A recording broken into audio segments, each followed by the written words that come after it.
Hoje é terça-feira da quinta semana da Quaresma, dia 9 de abril.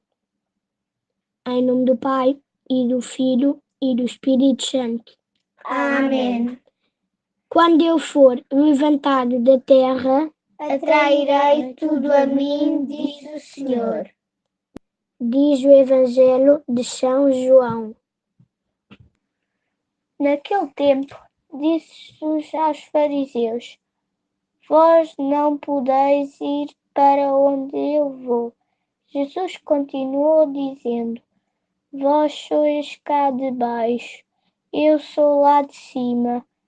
Vós sois deste mundo, eu não sou deste mundo. Então perguntaram-lhe: Quem és tu? Respondeu-lhe Jesus: Aquele que me enviou é verdadeiro e eu comunico ao mundo o que lhe ouvi. Nesta leitura, Jesus mostra-nos dois planos muito diferentes.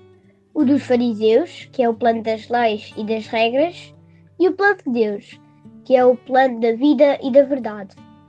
Jesus pertence a esse plano divino e veio até junto de nós para nos mostrar o caminho para lá chegar.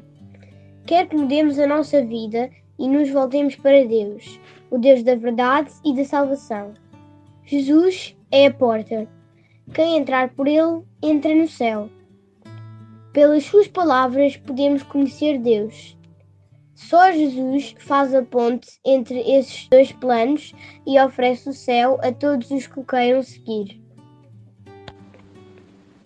Senhor Jesus, tu bem sabes como queremos chegar junto de Deus. Sabes o que ainda falta nas nossas vidas para o conseguir. Ajuda-nos a entender as tuas palavras e a nelas encontrar o Deus que salva. Queremos poder ir para onde tu vais e em cada dia levar aos outros as tuas palavras e o teu amor.